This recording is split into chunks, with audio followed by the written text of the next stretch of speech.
नमस्कार, मैं हूं पंकज सिंह जाडेजा। हमारा उद्देश्य है राष्ट्र से स्नेह, राष्ट्र का सम्मान। अब देखते हैं आज के दिन भर की टॉप हेडलाइन।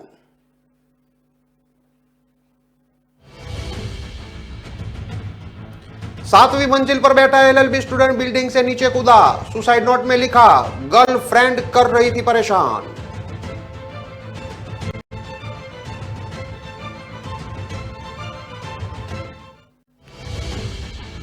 जोधपुर में बस और ट्रक की भीषण टक्कर में 5 की मौत। कैबिन में बैठे लोग खिड़की से बाहर लटके, सड़क पर तड़पते रहे घायल।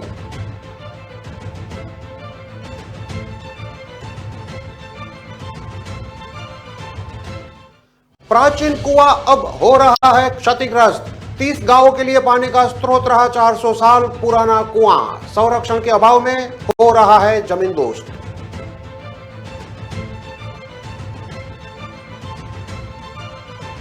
करौली में कड़ाके की ठंड, घास पर जमी बर्फ, घना कोहरा छाने से विजिबिलिटी घटी, न्यूनतम तापमान पहुंचा 4 डिग्री।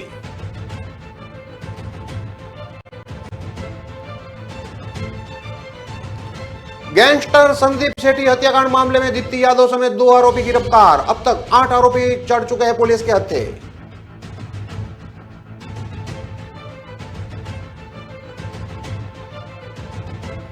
शिवपुरी में अफ्रीकन स्वाइन फीवर का कहर, 2000 सुअरों की मौत, 5000 को इंजेक्शन लगाकर मारा जाएगा।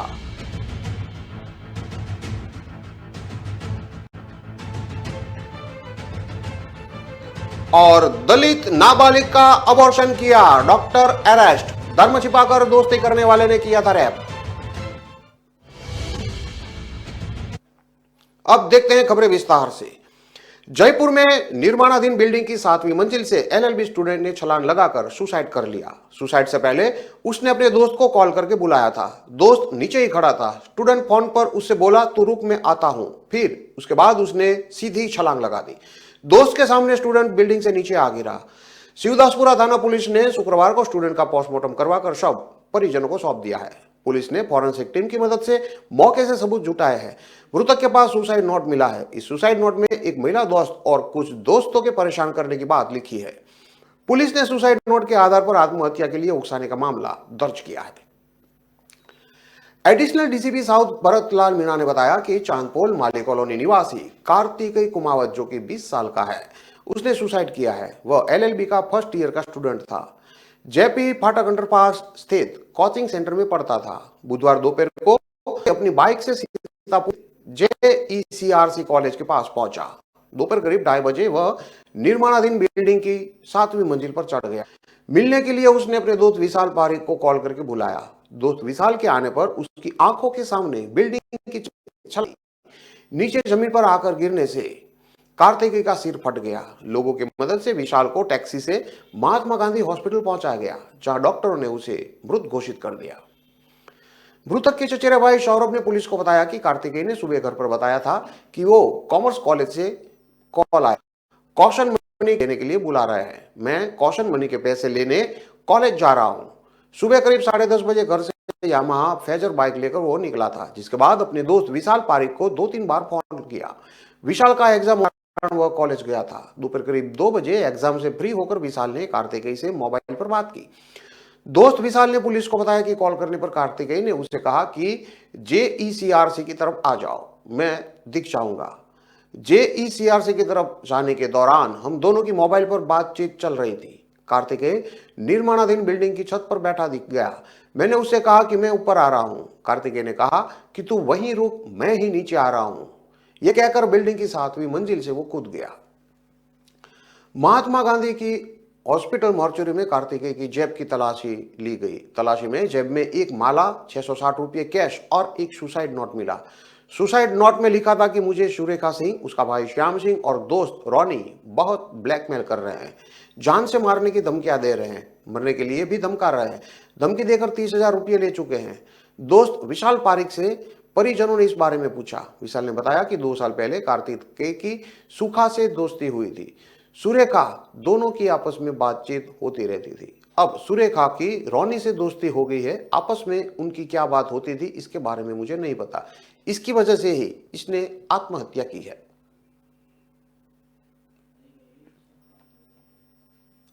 जोधपुर में बस ट्रक के आमने सामने भिड़ंत में 5 लोगों की मौत हो गई। इनमें से 3 लोगों की मौके पर जबकि एक की अस्पताल में ले जाते समय और एक की इलाज के दौरान मौत हो गई। हादसे में 24 लोग घायल हो गए हैं। 6 की हालत गंभीर बताई जाती है। हादसा इतना दर्दनाक था कि बस की कैबिन में लोग बुरी तरह से फंस गए थे। घायलों को जोधपुर के मथुरादास माथुर अस्पताल लाया गया।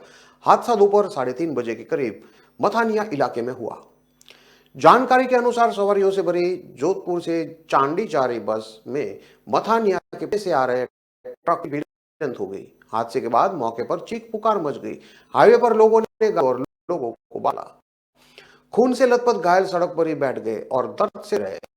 स्थानीय लोगों ने पिकअप में घायलों को हॉस्पिटल पहुंचाया।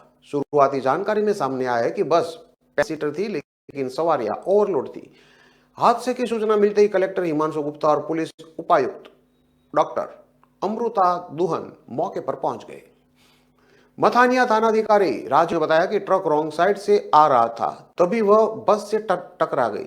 उन्होंने बताया कि हादसे के बाद से कुछ लोग बस में फंसे हुए थे जिन्हें बाहर निकाला गया है। हादसा इतना दर्दनाक था कि ट्रक और बस दोनों के आगे का हिस्सा एक दूसरे में फंस गया था। इसके बाद मौके पर क्रेन बुलाई गई और दोनों वाहनों को अलग किया गया। जोधपुर हॉस्पिटल में घायलों के साथ आए लोगों ने बताया कि हादसा काफी दर्दनाक था। बस में आग लग गई। मौके पर मौजूद लोगों ने आग पर काबू तो पा लिया, लेकिन बड़ा हादसा होते होते इसकी वजह से टल गया। इधर घटना की जानकारी के बाद सीएम अशोक गहलोत जोधपुर पहुंचे। एयरपोर्ट से वे सीधे मथुरादास हॉस्पिटल पहुंचे, जहां घायलों का इलाज चल रहा है। इस दौरान उन्होंने पीड़ितों के घर वालों से बातचीत की। सीएम ने बताया कि घायलों की स्थिति ठीक है, लेकिन 3 की हालत गंभीर बनी हुई है। गहलोत ने कहा कि बड़ी बात यह है कि हॉस्पिटल में जो इलाज किया गया है, इससे लोग काफी संतुष्ट हैं। उन्होंने बताया कि आते ही डॉक्टरों ने इलाज शुरू कर दिया था। सभी के एक्सरे और सीटी स्कैन किए गए हैं। गहलोत ने आगे कहा कि घायलों को 1 लाख रुपया मुआवजा दिया जाएगा। इसके अलावा प्रयास करेंगे कि इन्हें चिरंजीवी और सीएम रिलीफ फंड से भी 2 लाख की आर्थिक सहायता मिले।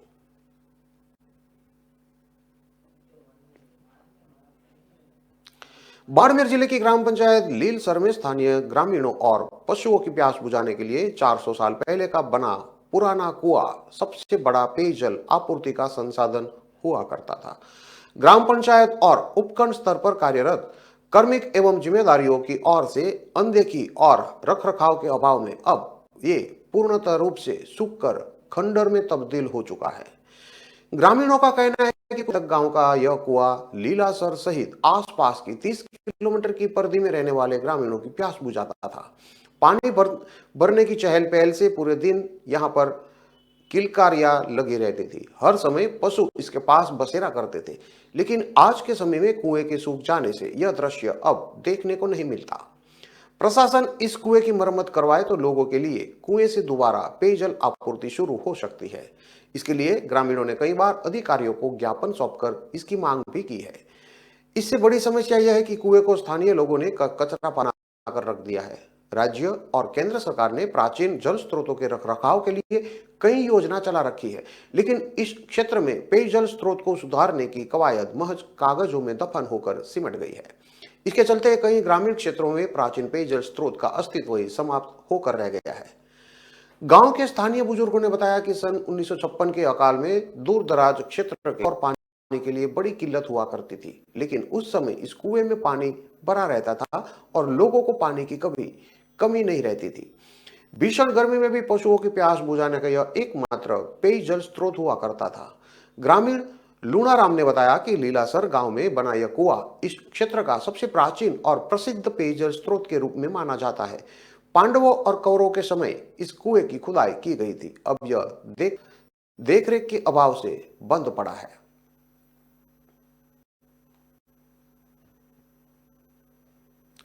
करौली जिले में इन दिनों कड़ाके की ठंड पड़ रही है। यहाँ शीतलहर चलने के साथ ही सुबह घना कोहरा छाया नजर आ रहा है। ठंड इतनी है कि धूप निकलने के बाद भी लोगों को राहत नहीं मिल पा रही है। आज भी घना कोहरा नजर आया, जिसके चलते दृश्यता का स्तर 20 मीटर के करीब रह गया।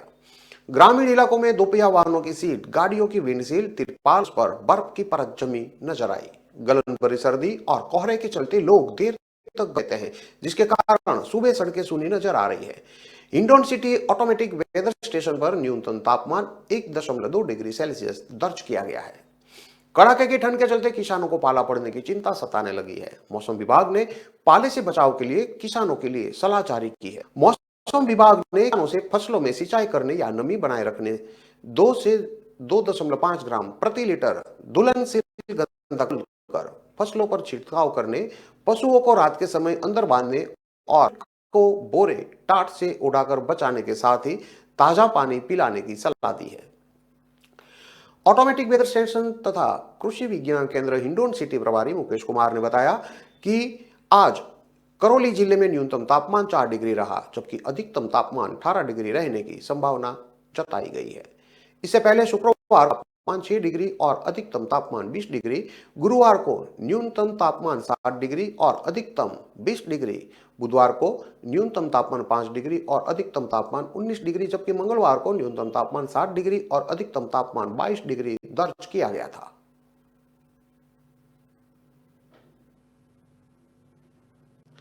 19 सितंबर को नागौर कोर्ट के बाहर दिन दहाड़े हरियाणा के गैंगस्टर संदीप सेठी की गोली मारकर हत्या करने के मामले में मुख्य आरोपी दीप्ति यादव सहित उनके 2 साथियों को नागौर पुलिस दिल्ली के तिहाड़ जेल से नागौर लेकर आई है।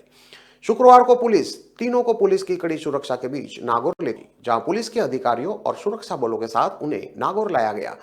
एसपी राममूर्ति जोशी ने बताया कि दिल्ली सेठी हत्याकांड मामले के आरोपी 32 साल के आदमपुरा हिस्सा ले दीपक उर्फे दीप्ति यादव, 26 साल के आदमपुरा के ही रहने वाले अनूप दावा और अन्य 2 बापर्दा गिरफ्तार किया गया है। हत्या के प्रकरण में अब तक कुल 8 आरोपियों को किया जा चुका है। संदीप सेठी सहित 2 अन्य हरियाणा से नागौर कोर्ट में हत्या के लिए एक में 19 सितंबर को पेशी पर आए थे। लंच का समय होने के बाद सेठी और नरेंद्र सांखला भी लंच करने के लिए जैसे ही कोर्ट से बाहर आए तो अनूप डावा, दीपक उर्फे दीप्ति, जॉनी जुगलान और अनिल उर्फे छोटिया सहित अन्य 4-5 लोग पीछे से पैदल भागकर आए और अनूप दावा पिस्तौल से संदीप सेठी के सिर के पास से गोली मारी और ताबड़तोड़ फायरिंग की। इसके साथ दीपक उर्फे दीप्ति और अनिल उर्फे छोटिया और जॉनी जुगलान भी वारदात में साथ थे। इन दौरान फायरिंग होते ही उन लोगों को पकड़ने की कोशिश की तो उस दौरान रवि पुनिया धर्मवीर को गोली लगी और सूर्यकांत को गोली चांग में छूकर निकल गई। मौके पर अन्य लोगों को भी चोटें आई। इसके बाद वे लोग मौके से आगे खड़ी बाइक पर बैठकर और कुछ दूर पैदल ही मौके से फरार हो गए। गोली लगने से संदीप सेठी मौके पर गिर गया और मौके पर रोड पर खून बिखर गया, जिसे अस्पताल लेकर गए, जहां उसकी मौत हो गई। संदीप गोदारा की हत्या का बदला लेने के लिए ही दीपक उर्फे दीप्ति और अनिल छोटिया, अनूप तथा जॉनी जुगलान और अन्य 4-5 साथियों ने संदीप सेठी की गोली मारकर हत्या कर दी थी। संदीप सेठी हत्या पुलिस की एसआईटी टीम का गठन किया गया था, जिसमें टीम ने पूर्व में आरोपी सुनील उर्फे पंडित, संदीप लांबा उर्फे गोलो, जितेंद्र कुमार उर्फे नीतू उर्फे जीतू, नवीन उर्फे नवीन सेठ और प्रवीण उर्फे पप्पल को गिरफ्तार किया था। वहीं एक बाल अपराधी को गया था।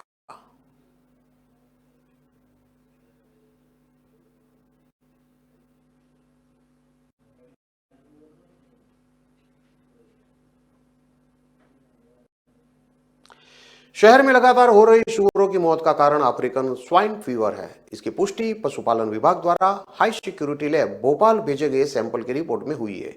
खास बात यह है कि रिपोर्ट आने तक शिवपुरी शहर में 2000 से अधिक सुअरों की मौत हो चुकी है। इनमें से ज्यादातर मौतें दिसंबर में हुई है। अब शहर में बाकी 5000 सुअरों को भी मारा जाएगा। इसके लिए पहले इनको पकड़ा जाएगा, फिर बेहोश कर इनके दिल में इंजेक्शन लगाकर उन्हें मार दिया जाएगा। इसकी तैयारी भी शुरू हो गई है। पशुपालन विभाग ने प्रशासन के साथ नगर पालिका और पुलिस की बैठक बुलाई है। इस बैठक में रूपरेखा तय कर केंद्र सरकार की गाइडलाइन के अनुसार सुअरों को मारने पर चर्चा की जाएगी। वहीं पशुपालन विभाग का कहना है कि अफ्रीकन स्वाइन फीवर से आम लोगों को घबराने की जरूरत नहीं है, क्योंकि यह फीवर आम जन में चिंता की बात नहीं है। यह बीमारी आम जन में बिल्कुल नहीं फैलती। शहर में सुअरों की मौत अफ्रीकन स्वाइन फीवर की वजह से हुई है। हालांकि सुअरों की यह बीमारी आम जन में नहीं फैलती, इसलिए लोगों को घबराने की जरूरत नहीं है। शासन की गाइडलाइन के तहत सुअरों को बेहोश करके दिल में इंजेक्शन देकर मारा जाएगा। इसे लेकर प्रशासन के साथ बैठक करने जा रहे हैं।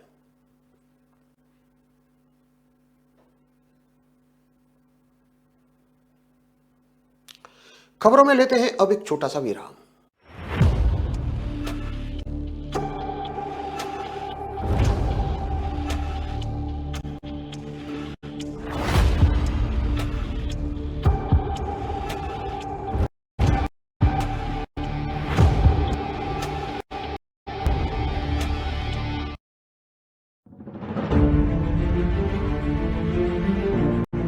तारीख पर तारीख, तारीख पर तारीख, तारीख पर तारीख मिलती रही है। उठा उठा के पटूंगा, उठा के पटूंगा, उतार कर फेंक दो ये वर्दी।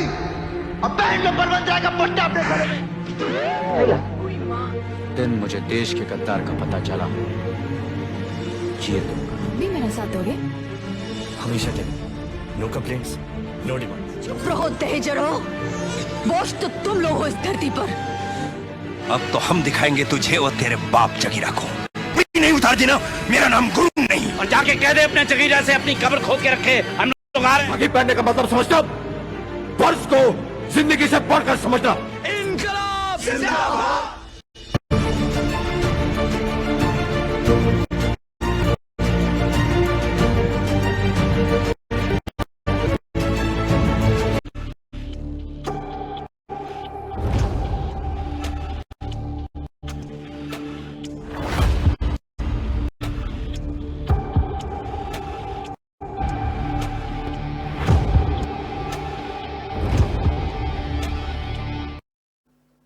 विराम के बाद एक बार फिर से आपका स्वागत है। अब देखते हैं आगे की और खबरें।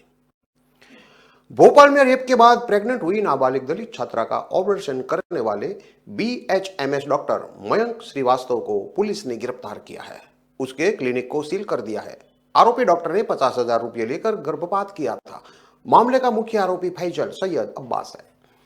आरोपी फैजल ने खुद को शान पंडित बताकर 16 साल की छात्रा से दोस्ती की, फिर उसके साथ रेप किया। आरोपी ने नाबालिग के कुछ वीडियो भी बना लिए थे। करने की धमकी देकर वो 3 साल तक उससे संबंध बनाता रहा। प्रेग्नेंट होने पर उसने 3 बार नाबालिग का ऑपरेशन भी करवाया, एक बार डॉक्टर से और 2 बार खुद दवा देकर ऑपरेशन करवाया था। आरोपी की प्रताड़ना से तंग आकर बच्चे ने 13 दिसंबर को अजाक थाने में मामला दर्ज कराया था। मामले को गंभीरता से लेते हुए पुलिस ने अगले दिन ही आरोपी फैजल को गिरफ्तार कर लिया था। अब बच्ची का अबॉर्शन करने वाले डॉक्टर को भी गिरफ्तार कर लिया है। फिलहाल पुलिस आरोपी डॉक्टर से पूछताछ कर रही है कि वह कब से ऐसा कर रहा है, साथ ही अब तक कितने ऑपरेशन कर चुका है। एसीपी निधि सक्सेना ने बताया कि 13 दिसंबर को छात्रा ने दुष्कर्म और गर्भपात कराने का मामला दर्ज कराया था, जिसकी जांच में सामने आया था कि भोपाल में बाग सेवनिया थाने से 100 मीटर दूर आरोपी डॉक्टर मयंक श्रीवास्तव चिरायु चिकित्सालय के नाम से क्लिनिक चला रहा है।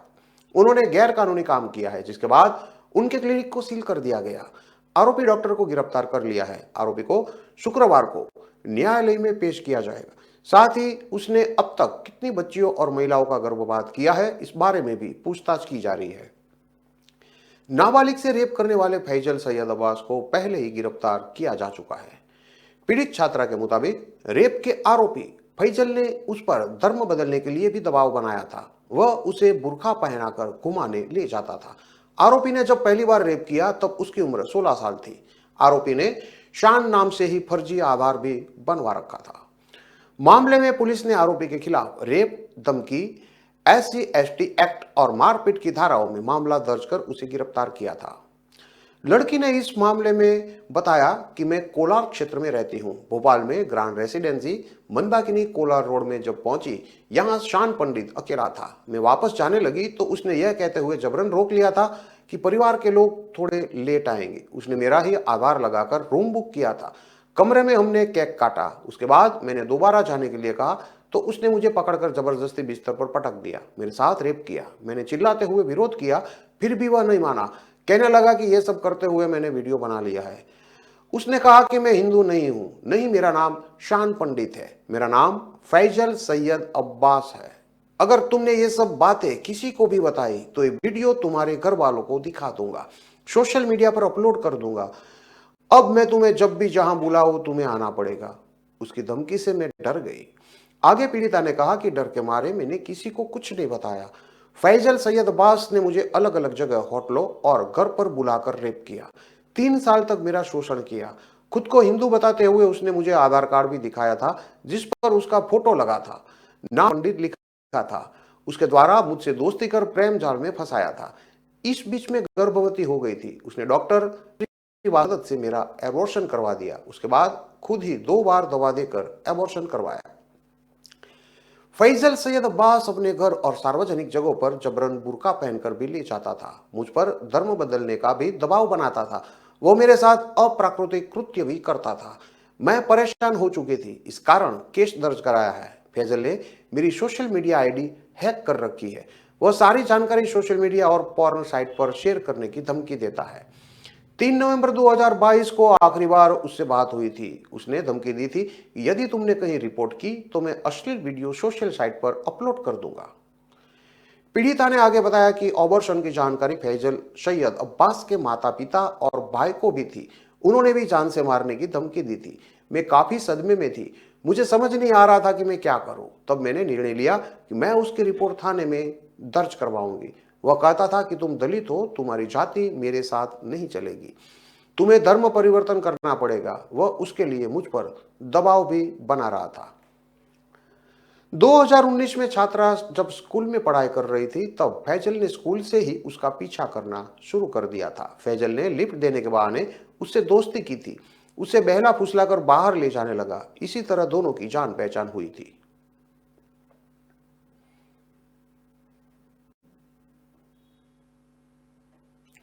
हरियाणा के रोहतक स्थित पीजीआई के कैजुअलिटी मेडिकल ऑफिसर को रिश्वत लेते हुए शुक्रवार देर शाम को रंगे हाथों गिरफ्तार है। आरोपी डॉक्टर ने एमएलआर में जानलेवा हमले की धारा 360 हटवाने के एवज में 2,30,000 रुपए की मांग की थी, लेकिन जब पीड़िता ने बातचीत की तो 1.5 लाख में वो मान गया था। विजिलेंस के डी सुमित कुमार ने बताया कि सन सिटी निवासी मनदीप हुडा ने शिकायत दी थी कि 1 जनवरी को दिल्ली बाईपास पर एक होटल में पार्टी करते समय उसका झगड़ा हो गया था। दूसरा पक्ष पीजीआई के डॉक्टर ही थे। दोनों तरफ से अर्बन एस्टेट थाना में लड़ाई झगड़े का मामला दर्ज करवाया था। इस लड़ाई झगड़े के दिन ट्रॉमा सेंटर में दूसरी पार्टी चोट लगने के कारण आई थी, जिसमें उस समय ड्यूटी पर तैनात सीएमओ डॉक्टर इमरान खान थे। उन्होंने दूसरी पार्टी के फेवर में चोटों को जानलेवा दिखाया ताकि उनकी एफआरआई में धारा 307 जुड़ जाए और मामला गंभीर लगे। वहीं शिकायतकर्ता से डॉक्टर ने धारा 307 हटाने के लिए पहले 2,30,000 रुपए की डिमांड की थी, मगर बाद में 1.5 लाख में सौदा तय हुआ। शिकायत पर विजिलेंस ने टीम बनाई। वहीं रोहतक पीजीआई के पीछे पार्किंग में पैसे लेने के लिए डॉक्टर पहुंचा। वहां से विजिलेंस ने आरोपी डॉक्टर को रिश्वत लेते हुए रंगे हाथों गिरफ्तार कर लिया। विजिलेंस के डीएसपी सुमित कुमार ने बताया कि इस मामले में गहनता की जांच की जा रही है। यह पता लगाया जा रहा है कि पीजीआई में और कौन कौन से डॉक्टर इस तरह का काम कर रहे हैं जो रिश्वत के पैसे लेकर एमएलआर में गड़बड़ी करते हैं और धाराओं को घटाते और बढ़ाते हैं। आरोपी डॉक्टर इमरान खान ने रोहतक पीजीआई से एमबीबीएस की डिग्री पास की थी। 2009 के बैच के एमबीबीएस रहे डॉक्टर इमरान खान पढ़ाई के बाद वर्ष 2018 में बतौर मेडिकल ऑफिसर रोहतक पीजीआई के ट्रॉमा सेंटर में ही तैनात हो गए थे।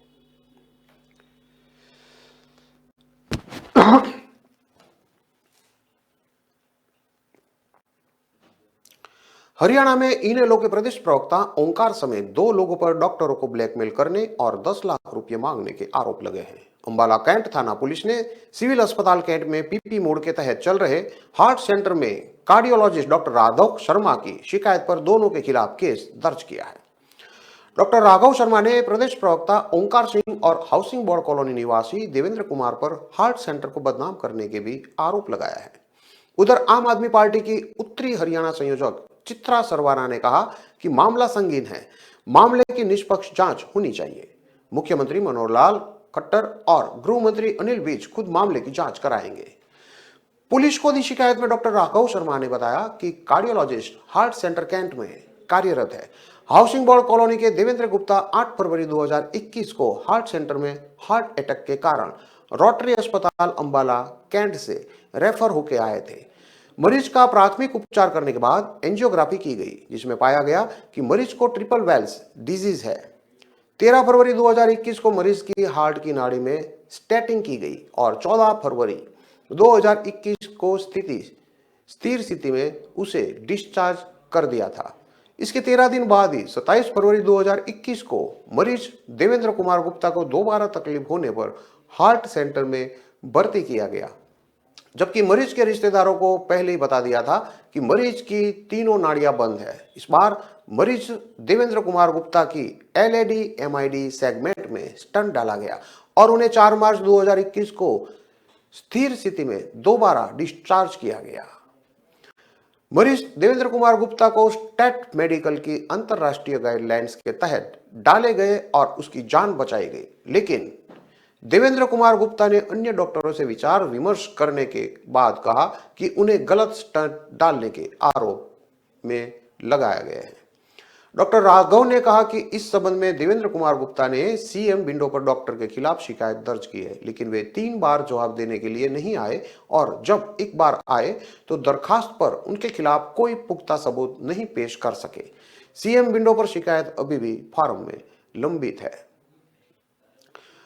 उन्होंने कहा कि हार्ट सेंटर अंबाला कैंट को बदनाम किया जा रहा है, ब्लैकमेल करने की नीयत से कहा कि या तो 10 लाख रुपए दे दो, नहीं तो हार्ट सेंटर से निकलवा देंगे। वहीं ओमकार सिंह ने करीब 3 दिन पहले सोशल मीडिया पर एक निजी चैनल के माध्यम से फेसबुक पर साजिश के तहत देवेंद्र कुमार गुप्ता के साथ मिलकर वीडियो वायरल किया। इसमें 10 लाख रुपए की मांग करने और उन्हें हार्ट सेंटर अंबाला कैंट को बदनाम किया जा रहा है, ऐसा लिखा था। ब्लैकमेल करने की नीयत से कहा कि या तो 10 लाख रुपए दे दो, नहीं तो हार्ट सेंटर से निकलवा देंगे। इन सभी खबरों को विस्तार से पढ़ने के लिए आप हमारे वेबसाइट का भी प्रयोग कर सकते हैं। हमारा वेब का पता है www.kalamkartavya.com। हमारी कलम ही हमारा कर्तव्य है के उद्देश्य के साथ खबरों को आप राष्ट्र प्रथम के साथ देखते रहिए। नमस्कार।